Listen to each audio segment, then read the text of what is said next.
Research shows that ravages of molestation on men do not end upon the completion of the act. Sadly, if no proper healing takes place, the effects can follow the victim throughout his life and even touch on the insecurities of his family. It was the same case with Martin Pelders, raped by a female relative at the age of 12. He carried the scars into mid-40s before he embarked on a healing journey. It wrecked my relationship with my daughter for the first 5-6 years of her life, and I can't get those years back, So all I can do now is be the best father that I can possibly be to her, It ruined my relationship with my wife, It's I'm divorced. It's not fun. It is extremely difficult, and it is because society says it can't happen to boys. It doesn't happen to boys. Boys can't be raped. Seeing that there was no help for male survivors in South Africa, Martin started a support base for the affected men. It is across colour lines, it's across culture lines, it is across socio-economic lines. It is everybody. It is a pandemic in this country, and we need to start breaking the perception that this only happens to women. We're really two guys in South Africa that are helping other men, and as I say, we're looking at about 2.3 million probably survivors in this country. There's no resources. Stefan from Mpumalanga is also a victim. He was 6 years when a 17-year-old boy known to the family raped him.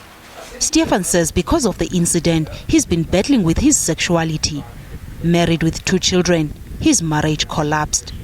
For 7 years I tried to be straight. For 7 years I've tried to be a good husband.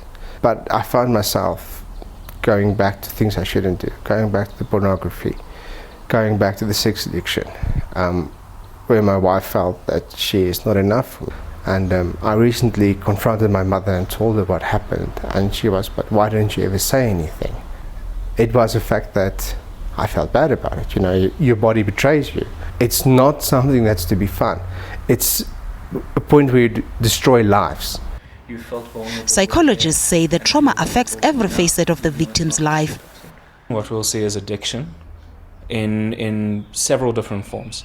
It can be substance addiction, marijuana, alcohol, can be process addictions in terms of pornography, visiting prostitutes frequently, gambling, and also in terms of process addiction, workaholism, which is something that tends to be not seen.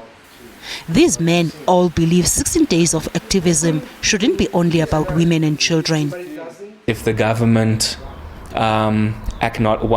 publicly acknowledged that this is indeed going on to a massive degree, and maybe in addition to that 16 days of activism, maybe just put in a few extra words there to incorporate other populations that are being abused. We need to start saying the victims of rape and sexual abuse, and mean men and women, and actually start changing. So instead of saying women and children, actually say women, boys and girls, or men, women, boys and girls. Survivors like Martin are now calling male victims to seek help. Until you start talking about what happened to you and start dealing with it, your life will not change. I'm viewing Lagana for Morning Live in Johannesburg.